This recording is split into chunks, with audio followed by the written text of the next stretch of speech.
Okay, so you are here for the webinar, Escape the Exhaustion Cycle, where we're going to talk about 3 key shifts to end student disengagement. I'll give you a little bit of theory behind about why this is happening, and you're going to be here for an hour with me. Welcome, welcome.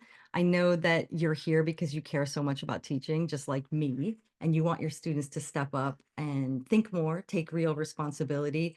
And sometimes it feels like we're doing all the work. We can get exhausted quickly. Um, Going into your classroom, coming out, feeling like, why am I doing more work than my students? So if that feels familiar to you, you're absolutely in the right place. If you stick with me through this hour, you're going to walk away with the 3 biggest mistakes that keep students dependent. So this is what teachers might be doing mostly inadvertently that causes that dependence. And then 3 simple shifts that are going to boost that engagement and bring in that ownership. If you want students to be thinking and engaging in your lessons and really taking that shared responsibility, you need to have the right structures in place. And so that's exactly what we're going to be diving into today. So I asked others to kind of drop into the chat, where do you teach? If you want to put, you don't have to name the school, but what kind of environment do you teach in? What's your subject that you teach? And maybe what's one thing that your students do that drive you a little bit nuts? No shame. We all have these. So go ahead and drop in the chat. Welcome, everybody. I wonder if anyone else is trying to. I see you, Sarah. Yeah. Oh, wow. Great. So things that drive you nuts about what students do. I see you, Lizzie, teaching EAL in high school. Wonderful. Wonderful, wonderful. Perfect. I hope you all can get, yes, absolutely, Lizzie, the work ethic, those habits of doing the things that we ask them to do, getting things done that need to get done, kind of that chasing them. So if you want to drop something into the chat about something that bothers you or is kind of like on your nerves at this moment with your students, feel free, go ahead. All right. So as I move through this, please feel free to stop me, ask questions. You can put that in the chat, but feel free to jump in if you have a question. If I don't see your question in the chat, just come off mute and ask me. I do want to share as much as I can with you in this hour, but I want you to feel like it's useful for you. So if you are not understanding something or you want some clarification, please jump in. So right now, your students are probably relying on you for everything, and that feels really heavy, like you're carrying the whole classroom on your back. You might be doing all the thinking, the deciding, the tracking, and they keep waiting while you lead, and that can be really exhausting for us. And my idea is to think about, what if that could be shifted? What if they stepped up and you had a structure that worked to allow them to do that? And that's exactly what we're going to be covering today. We're going to do that with less pushing on your part, less chaos, and allowing you to have more clarity and teaching with that joy that the reason why you came into the profession in the first place. I'm MA and I am a teacher, first of all. I'm also a teaching and learning coach. I'm currently teaching in the classroom. So just like you all, I'm facing these issues every single day. I am a specialist in ed tech, ped tech. That's kind of my specialty of how to get that embedded into your classroom. And then in my private practice, in Teach Spark, I work to help teachers moving from being exhausted and overwhelmed, excuse me, to having more ease and joy through student ownership. So really about sharing that responsibility for learning with the students. Let me share with you how this happened, because a lot of teachers ask me, well, how did you figure this out? Like, what happened to make that shift for you? I was the kind of teacher, I kind of still am, if you know me. I'm the kind of teacher who gives everything. I will scaffold, differentiate, adaptive teaching, breaking things down for students. And the more I see them struggle, I would fill my learning management system with documents, videos, resources, worksheets. Like I am fully hands-on and I want to provide them with everything they need to be successful. I wanted them to feel supported. I wanted them to feel prepared for what I'm asking them to do, which is for some of them pretty difficult in these heavy exam classes. And I wanted them to, be prepared for what's coming next in their educational career. And I thought, well, if they can't do something, if I just give more, if I do more, do it, keep adding for them, they're going to find something useful in that. But the truth is they didn't step up. The more I did, the less they did. And okay, that's fine for a few classes. You walk out exhausted. You're like, why am I doing all the work in here and they're not? But you compound that over time, over months and over years, and you end up feeling resentful. And that's what I ended up feeling like. I got quite angry with my students. I was completely drained. I was resentful for them for not respecting the work that I had put in, and I wanted something different there. And I didn't like that feeling of resentment. I thought, oh no, is this the time when I need to leave the profession? So that really came, was a feeling I had that was quite difficult. But then I don't know. I don't remember exactly how this happened, but I think talking to colleagues, it might even be, talking to people who understand that feeling. I realized that there's only one variable in this classroom setting that I have complete control over, and it wasn't my students. That variable was me. I'm the only one who can control what's happening and how I approach my classroom. And that's when I decided to try something different.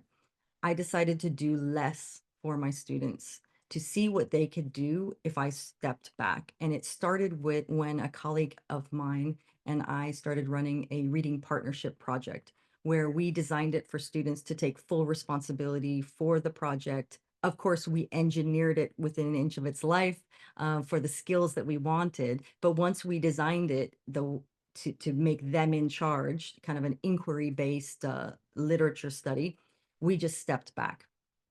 We literally stood in front of the room, looking around at them, stumbling and kind of like struggling through things. And we were twiddling our thumbs up there, feeling very uncomfortable in a space that we weren't used to being in. Like we really felt useless at the front. And at first, that was not a great feeling. And we were looking at each other like, what are we supposed to be doing? We have no purpose. Maybe we should circulate. And I kept thinking, oh, maybe I should jump in and just tell them one little theme about what they need to be looking at. And I want to point out something really cool about that piece of literature.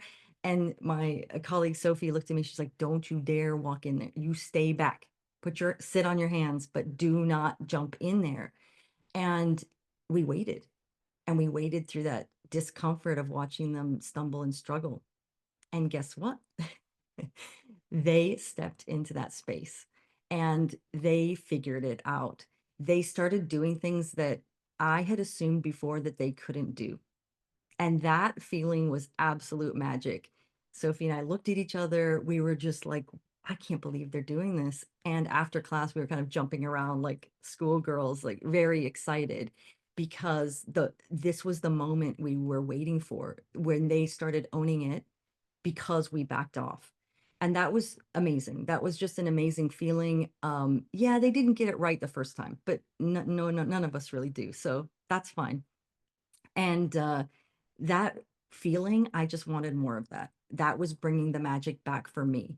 But projects are not sustainable like that. You can't do that all the time, especially those of us in exam classes and trying to get through heavy content. It's just not feasible.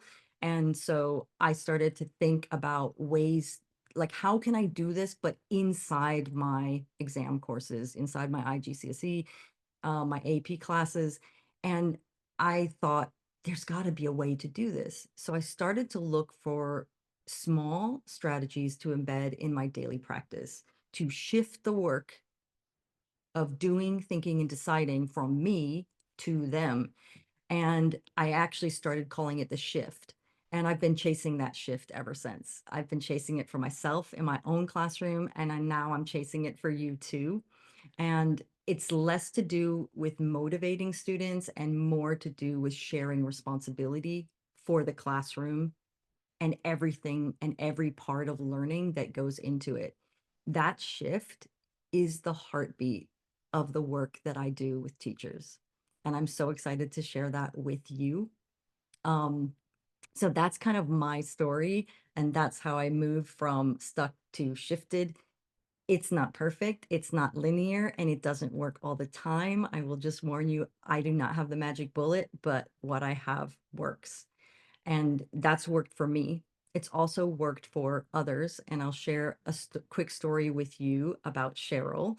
Not because I want to impress you with my strategies. They require thought, implementation, tinkering, and tweaking to match your context.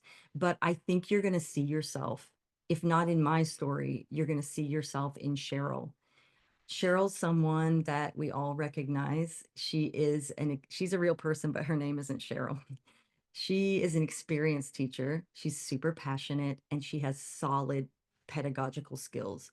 She teaches a multi-level class, lots of different things going on, not only multi-level, multi-exams. So she has like IB and other exams and non-exam students in the same classroom. She's doing everything right. Flipped model, strong materials, and an absolute mastery of her content and excitement about that. She wants her students to be motivated, to be curious, and for her to teach something that means something for them. And she came to me because she's like, I need your help because it's not working. My classes are meh. My students are passive. They don't have, she will describe it as they don't have any motivation. I think there was something deeper going on than just being motivated to do the subject. She said there's no curiosity. They're not thinking. And all they want to know is what's the grade and how can I just get the best grade? She says, I know I'm teaching well, like by the book, if you did the checklist of good teaching strategies, but if they're not learning, and I get the sense that they're not learning, what's the point? And so through work with her, we kind of unpacked what was going on underneath. We unpacked some of her assumptions that she was making. I think we all have that with our students. We think we know, but until we get in there and dig around, we actually don't. For Cheryl, the most difficult, I won't say it was difficult, actually. It happened quite quickly, but it was the first shift for her, which was a shift in mindset, in that she decided, oh, I need to design so that they're doing more than I'm doing. And we focused on, well, how do we do that? Designing for process over product, designing for more student voice, students choosing how they're going to express their learning, and then helping students to find their own purpose in what they're doing. Cheryl is overachiever, so she wanted to overhaul her entire course, but I urged her to start with some small things that she could do that she could see change right away and build that momentum.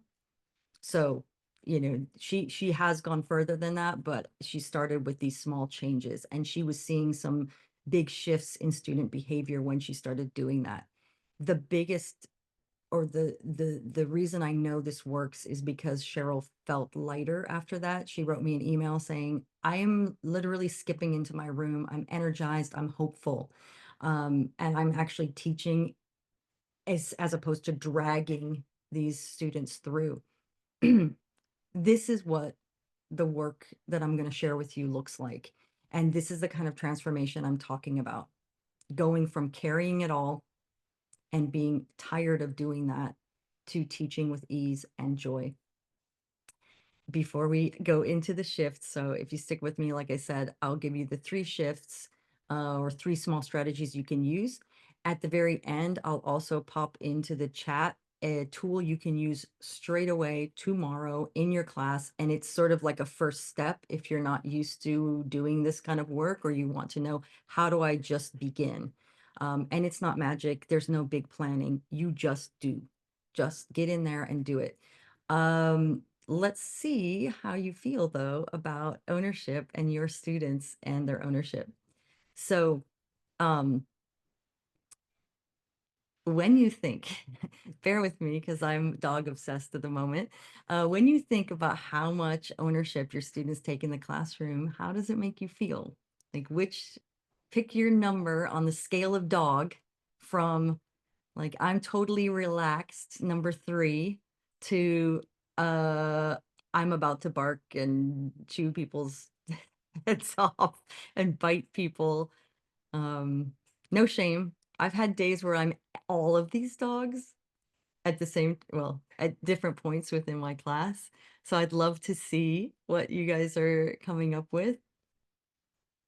What kind of a dog do you feel when you think about students taking ownership?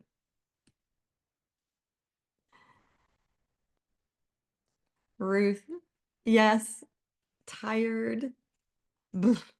I love his like jowls. He's just like Paul. Oh, Paul's feeling cool, ready for holidays. They got this. There are days that I'm like, I'm relaxed. They've got this, and if they don't, we'll sort it out later. Okay. Maybe it's because some of us are going into spring break that we're feeling kind of. Lizzie says 6. Hey, yeah. On some days, Monday morning, a 4. Absolutely.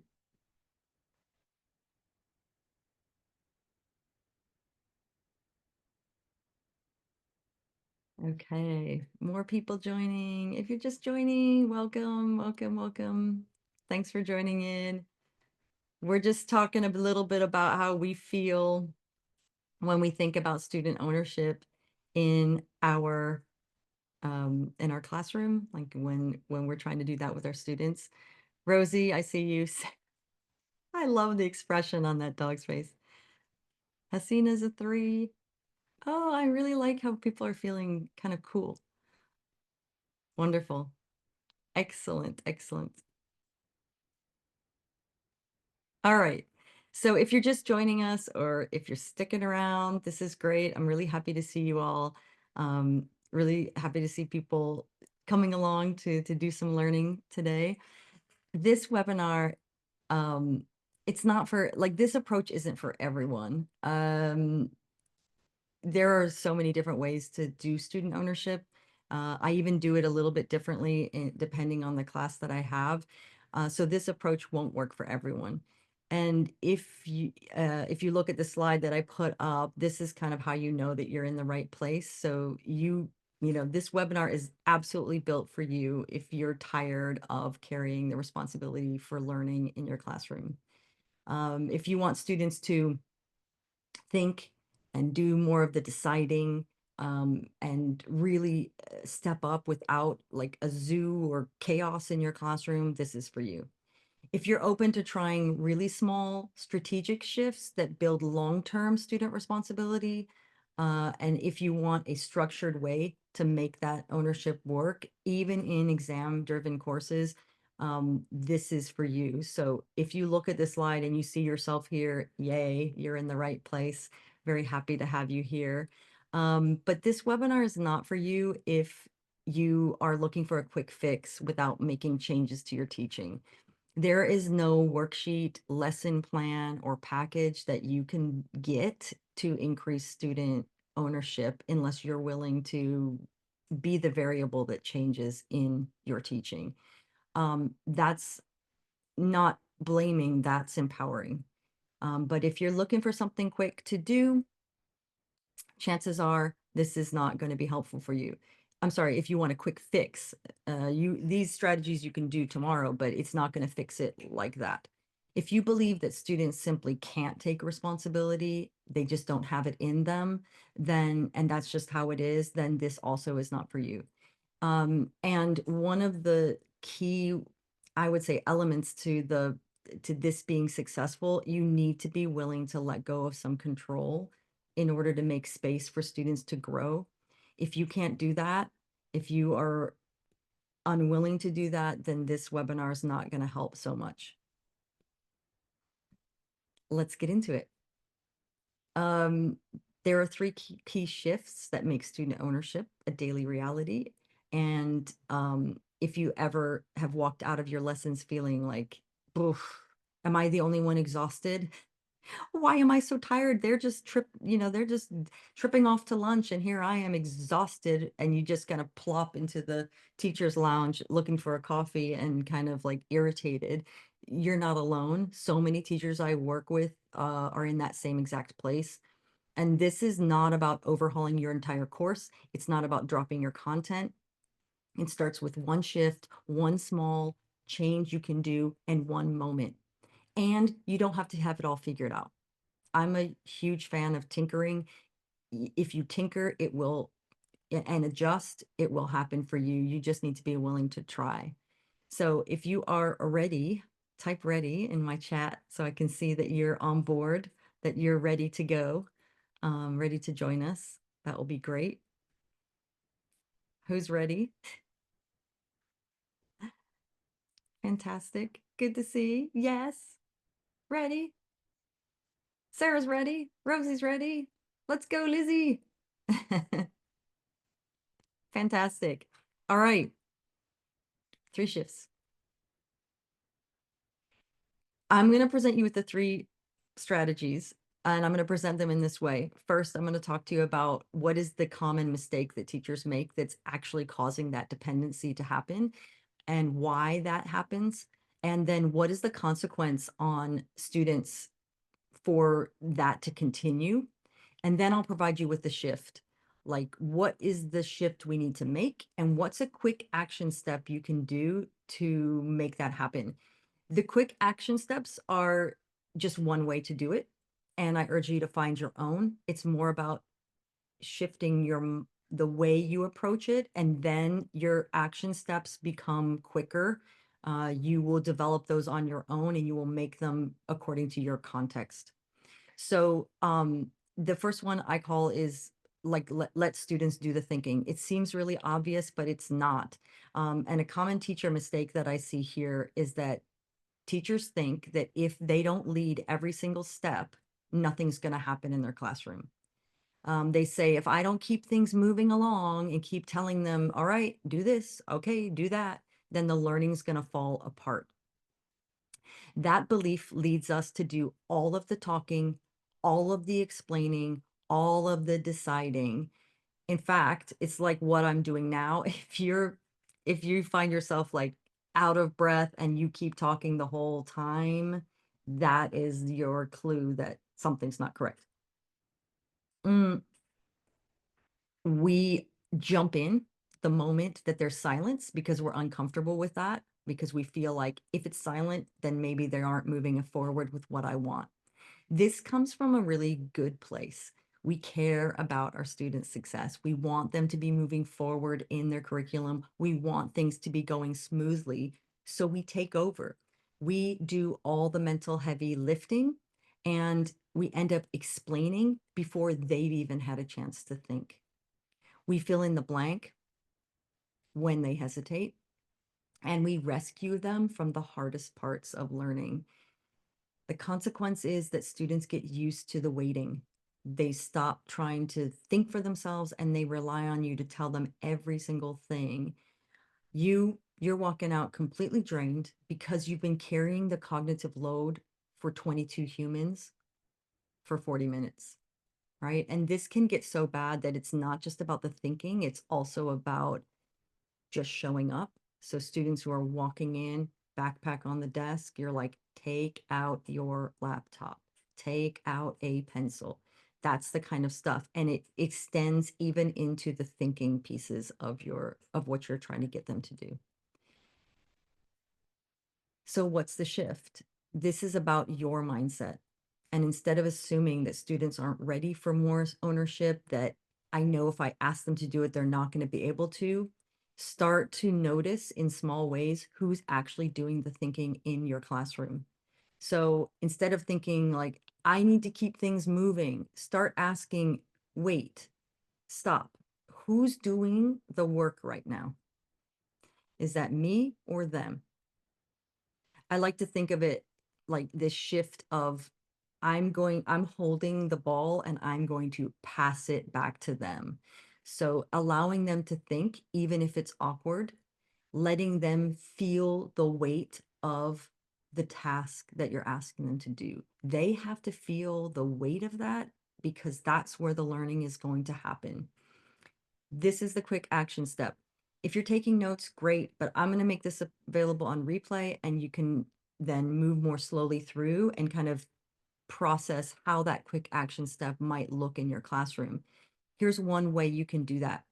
In your next lesson, just start counting. Who's talking more? You or your students? Who's asking questions? Who's deciding what's going to happen next? If it's mostly you, that's probably your signal that you need to shift that back to your students. I have a tool for you on this, which is a really nice, it's a tool that you can use in the classroom to help you actually stop.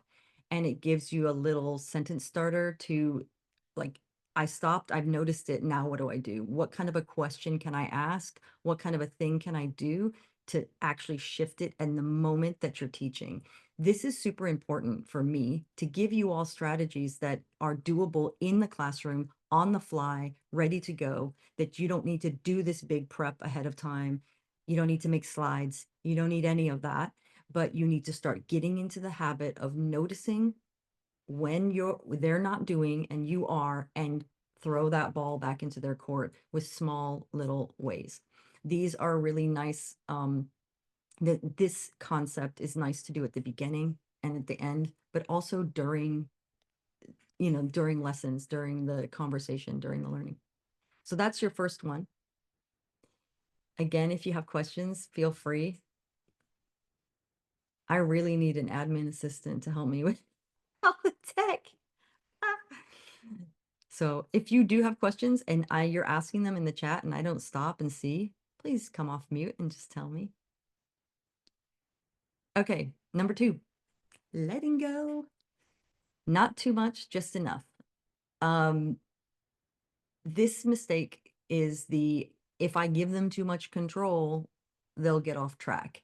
I've seen this happening for people who try to do like inquiry-based, project-based learning, and they're like, I just turned it over to them, and they got off track. And now I don't know, I don't want to try that again because I got burned by that. Um, the mistake here is thinking that if I give students more control, they're going to lose focus. They're going to go off on their own. They're just going to be surfing the internet. They're going to go off track. So what we do in response to that fear is that we hold tight to the reins, thinking it's safer. We're afraid of what might happen if we step back. What if they waste time? What if I don't get through my content? What if they don't take it seriously? So instead of finding ways to understand why that's not happening, we end up planning every single step. We control every move because we think it's the only way to keep that on track. When we do that, we invite students to stop making decisions. We tell them, don't worry, I will tell you everything that you need to do. So what do? They wait for instructions. And that is something they've been trained to do over time. This isn't even really our fault in the sense that, that's not on us completely, because we are working in systems where students have learned over an entire lifetime in school how to be compliant. And we live in that system of compliance and control. We can't expect the moment we let them do something or ask them to do something that they immediately understand how to do it. They don't. They need to be taught how to do that. And they need to fumble with that. But we can't say, well, that means that it doesn't work. We need to find ways to continue to press and give them the expectation that we expect you to make decisions about what to do next. So, the micromanaging of everything, that is just exhausting for us. We're doing all the deciding and they are not. So how do we move kids away from compliance? We need to deprogram that in small ways every day in different things that we can do. The shift here is by offering some structured autonomy, like giving them choices within a structure. So it's not about saying, oh, here, take this project-based learning, go, and that's going to end up into chaos. And neither is it full control that we're the only ones making decisions about what to do next. We find that middle ground. So we offer them a choice, but we offer that within the structure of what we already have. This is where students start to practice the habits of managing the freedom they've been given as opposed to following directions. So they need to practice that, and that comes from habits. Quick action step: let students set the starting point of your lesson. That doesn't mean that you don't have the lesson already planned out. You know where you're going to go. You know how that's going to look, your lesson structure, but you let them decide how that starts. So I might ask my students, what's the first thing we should do today? And why should that be the first thing that we're going to do? Of course, I would tell them first my learning objective. So by the end of the period, here's what I want you to be able to do, and here's what I want you to know. So what should we do first? What do you suggest? For students who know how to step up, so as your students get more comfortable with this, I wouldn't give them any ideas. I would just be like, you guys come up with the ideas. What would someone need to do next if they needed to learn this or know how to do it? If you're just starting out, you might give them some choices. Should we begin with a review of our notes? Should we revisit yesterday's objective? Should I give you a problem, the practice problem, and then we can talk about it? Like, give them some support in that, but let them to decide where to begin within your structure. I've given you 2 little strategies to try. Drop in the chat which one for you would be more challenging to implement right away. The kind of letting go, or the like letting students do the thinking, or just letting go. Number 1 or number 2? I'll go back a couple so you can see what that looks like. So which one would be more challenging for you to do? The who's doing the thinking, tracking who's doing the work, or letting go just enough? I'd love to see what people are feeling would be difficult. Lizzie and Rosie say 1. Yeah. Letting go. Letting go is hard for me too. Absolutely, it's hard. Yeah. I think that comes rightly from having done it and then being terrified of the consequences of that, like what it's going to go wrong, right? Yeah, your point's a good one, Lizzie. Because of different cultures in the class that cross over with the personalities. Yeah, I can see how that is. Yeah. Number 1 is really about observing first and then finding ways that once you clock it and you see it happening, how do I shift back? If I just step in with an experience I have. So for Absolutely. a long time now, I've always put my plan on the board so that they can, when as soon as they come in, they know what they're going to do, the page numbers, etc., etc. So that's really clear. It's a bit like when you go to a meeting and you don't have the agenda and you're like, well, what am I here for? So they always know what they're there for. They don't Mhm. always know necessarily how they're going to do it. And if I give them choice, it's great. But and I like them choosing their way, so that I really, really like and agree with that idea of them, thinking how they best want to learn or review or practice something. But I do find in a multicultural classroom that, and certainly where we use technology for us to teach and then for them to learn, that when they do make that choice, and even though there's been a little bit of thinking there, they'll choose to do something on technology, which is great. But then I don't want to be that police officer or detective and feel like I've got to be checking up on. So I have to be so clear that, my time, their time limit has to be X amount of time, that we'll come back and discuss what they've learned or practiced or didn't understand.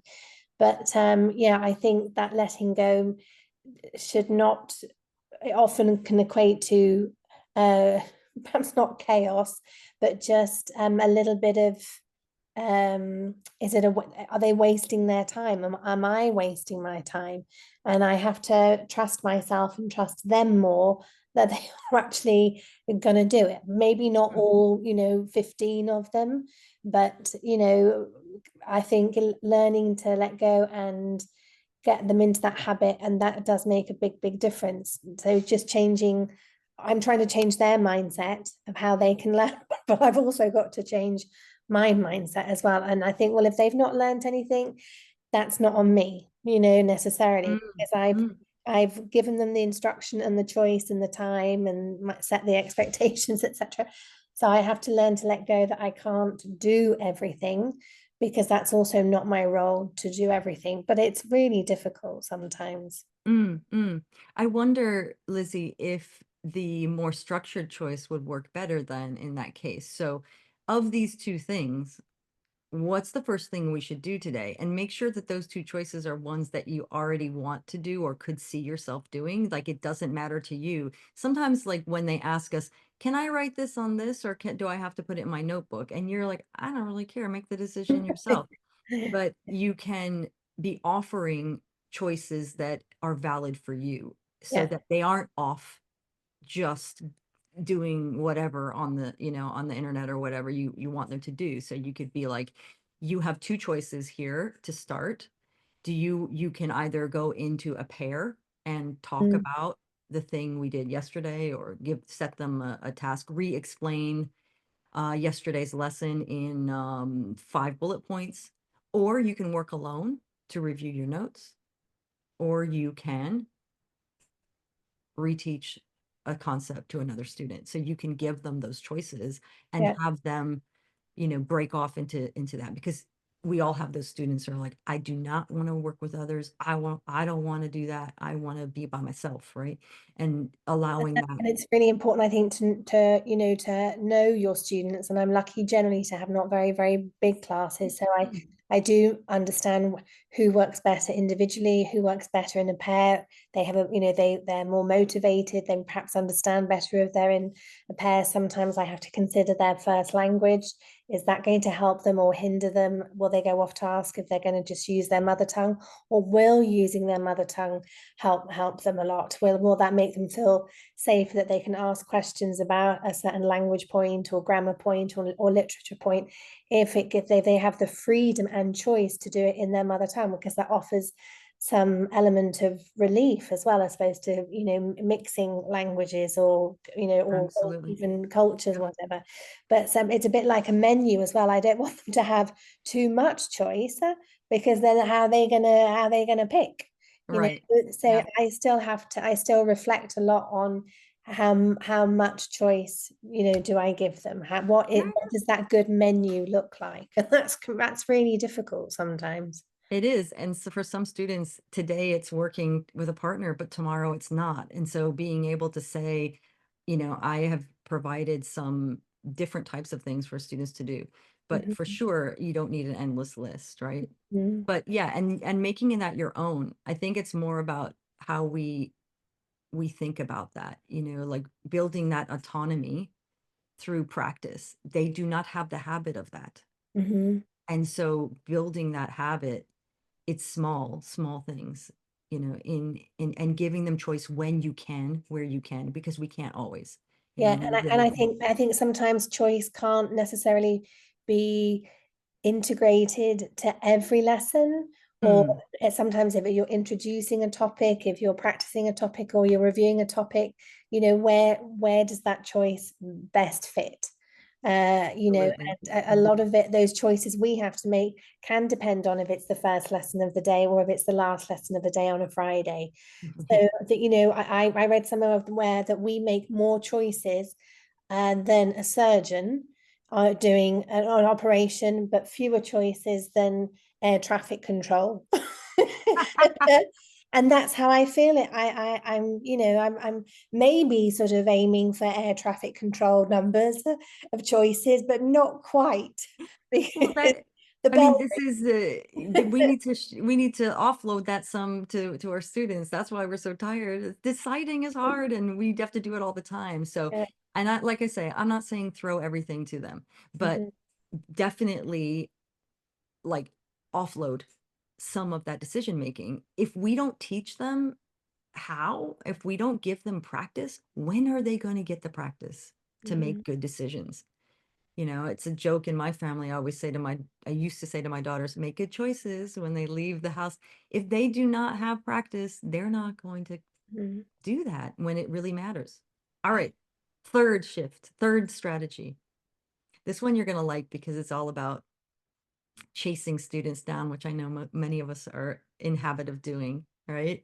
So this is coming from like the idea of how can we build real accountability in our students? Um, I hear so many teachers say, if I don't check everything, they're not doing the work. I need to set it and check it all the time. So we chase them down, we remind them constantly, and we double check everything. I am a huge fan of learning management systems and the freedom that that gives us as teachers to provide resources for our students. But it's a double-edged sword because you end up doing all of that, right? And the accountability is on you. Well, miss, it wasn't on the LMS, so I didn't know I was supposed to do that, and I'm not taking responsibility for it. So that accountability is on you. And we have so much accountability anyway in our job, accountable to parents, to administrators, to exam boards. And then we look and there's that student sitting in the middle with very little accountability for the day to day. We've all been burned by that as well. Like we've trusted them to take responsibility, and when they didn't, we're kind of feeling like, well, that was a mistake. I should have checked on them. So we end up just over reminding. We end up using grades as threats, right? If you don't do this, then I'm gonna, you know, you're gonna fail it, or I'm gonna give you a zero. We put a lot of pressure on them and we start to over track.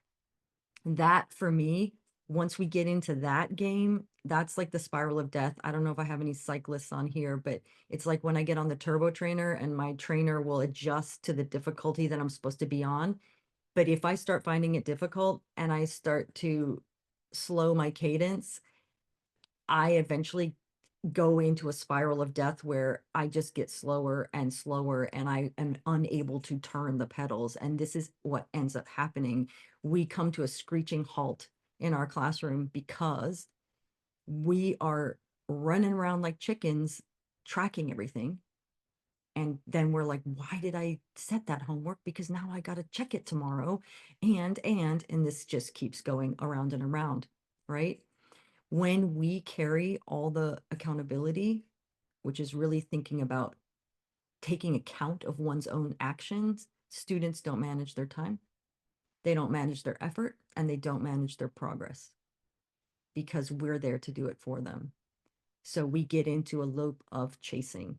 And my thoughts are they need to be more accountable in ways that are safe and doable, but that they are ultimately need to answer for themselves in lots of different things that they do, not just the work, but also their habits, instead of, you know, the different habits that we expect from them.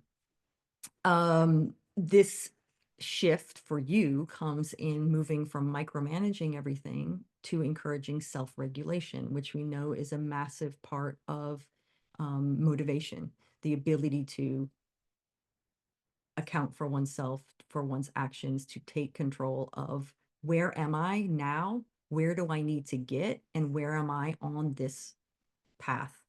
So it doesn't mean control. It really does mean um, being responsible for yourself. So, and that comes through reflection. So you see, I use this kind of mirror imagery here. It's about giving the mirror back to the students instead of you having the kind of authoritative or the evaluative gaze on them. Try to give them that mirror back and allow them to reflect and take ownership.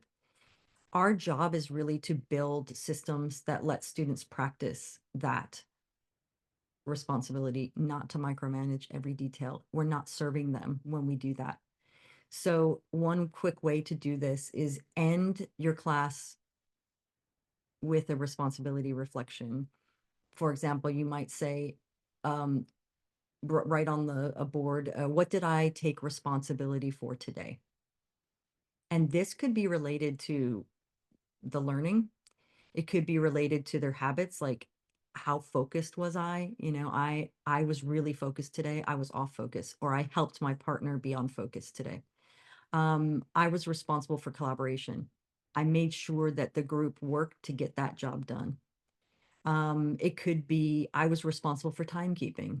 This is a really nice way for students who need something to do. You're like, all right, remind me when we get to this, remind me when we get to that. It creates a habit of self-checking, which is what we want to encourage in students so that we're not chasing them down. This can be extended even to reflecting on their own progress. You know, it doesn't, I use it a lot for the learning, but it doesn't only have to be. I encourage you to use that reflection on other things, habits of mind. How flexible was I today? And what am I taking responsibility for? If you want to supercharge that, then you're like, and what are you going to take responsibility for tomorrow? If you don't want to use that language, like adjust that for your students. You can say it in a different way. Sometimes when we use that word responsibility, they kind of get, you know, antsy about that. They feel like we're scolding them. So find your language that works there. I don't always, I mean, I use responsibility with my students, but they they know I'm old school with that. So those are the three shifts. Pulling it all together, these are the three shifts that start to change everything in your class. Tracking who's doing the thinking, offering structured autonomy, fancy words for what I just told you, and reframing that accountability. Who is doing the checking, who is doing the reflecting, planning, and owning the next steps. And this really isn't theory. I've given you these three shifts, and you've probably already picked one that you're going to try tomorrow. So it would be great to see which one are you going to try, one, two, or three. Drop it in the chat, right? Which one feels like something you could do tomorrow? Direct.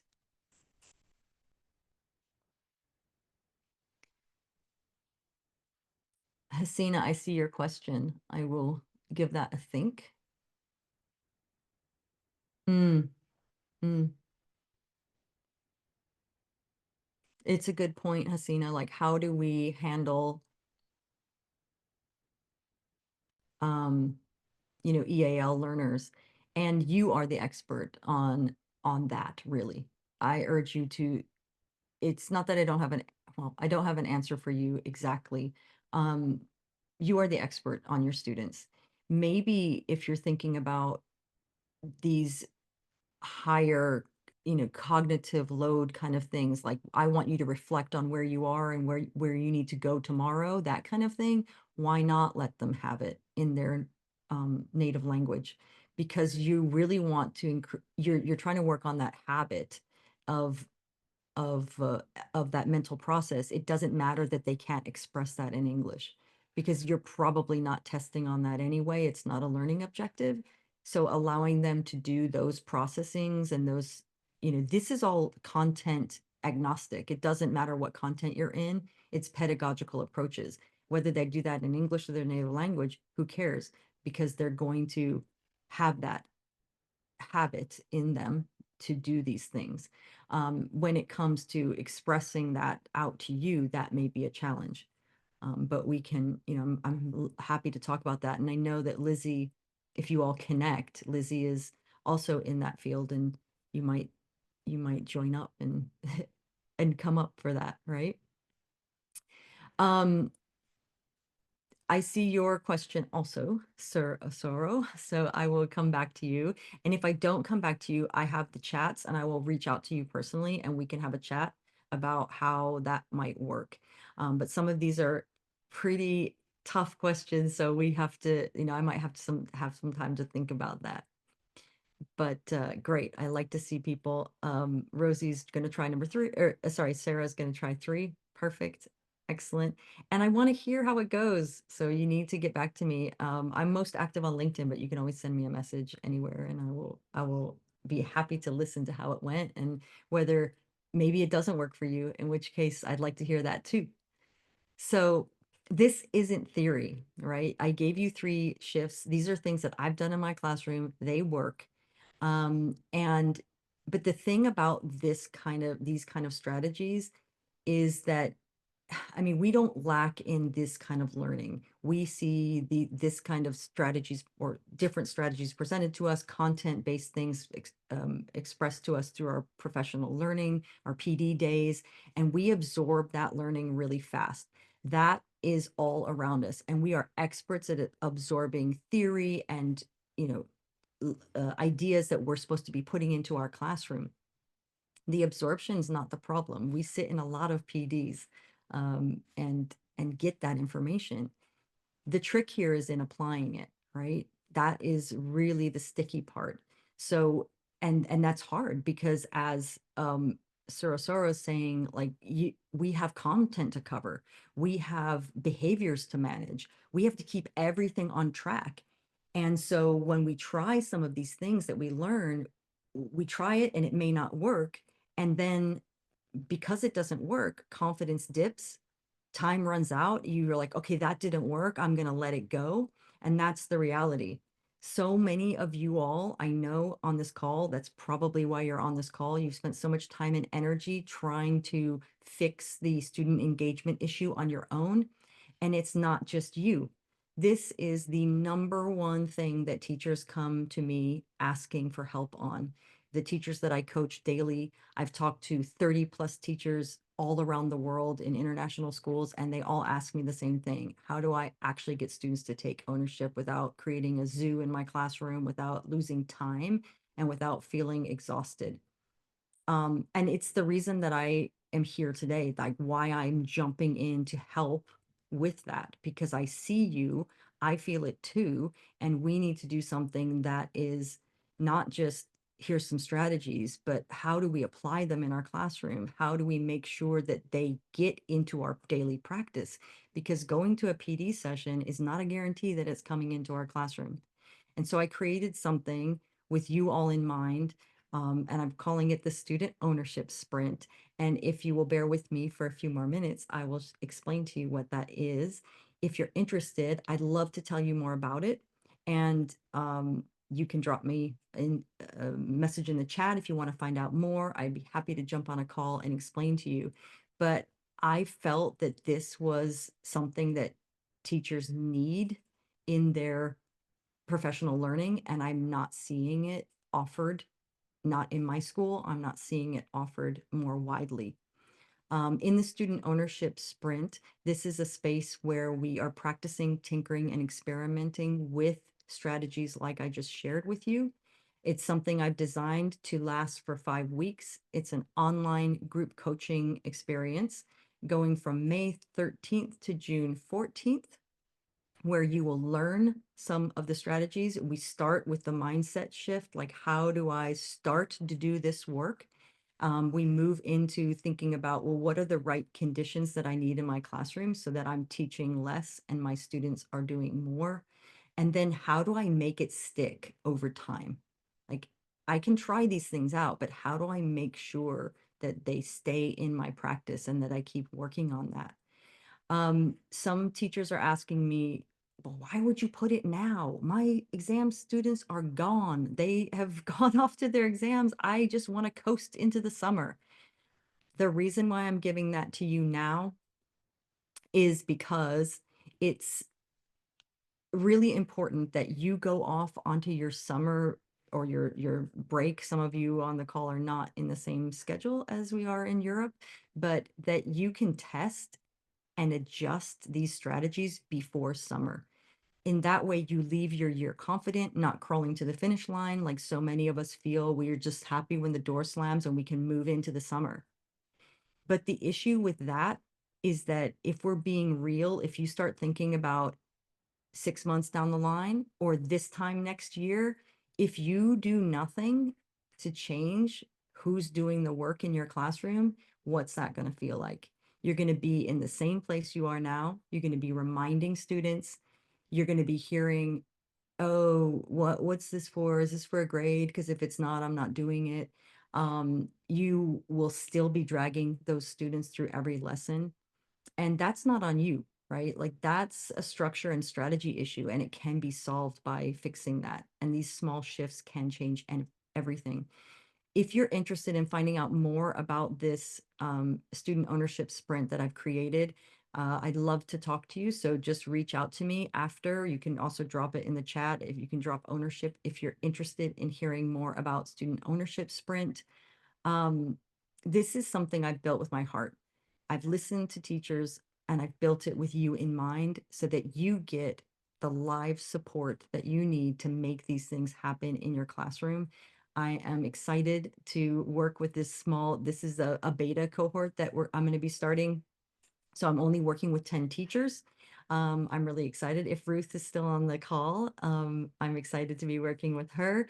And there's still room available. So if you want to join us on that, you can go into the summer feeling like you've got this and you're ready to come back and try it with a new cohort next year.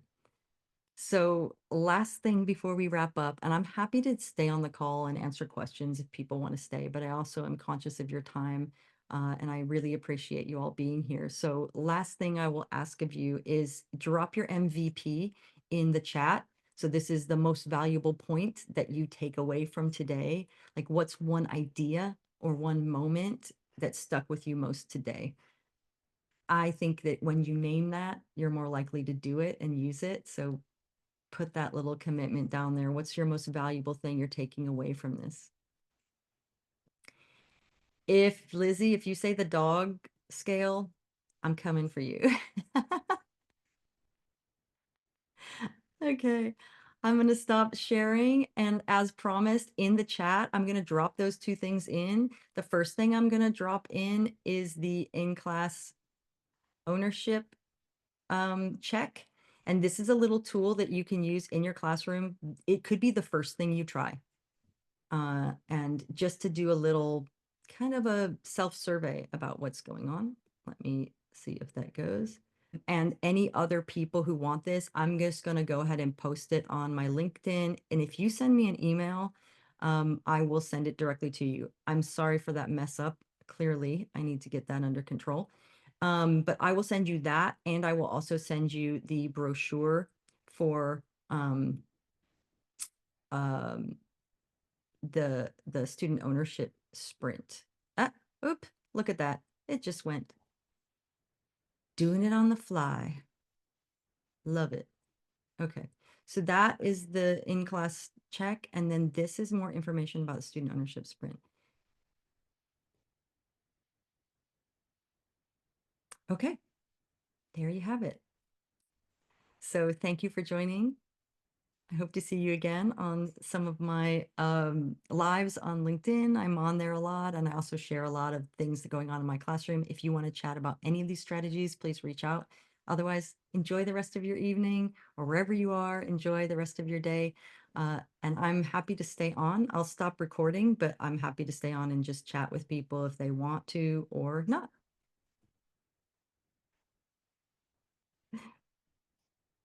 Thank you.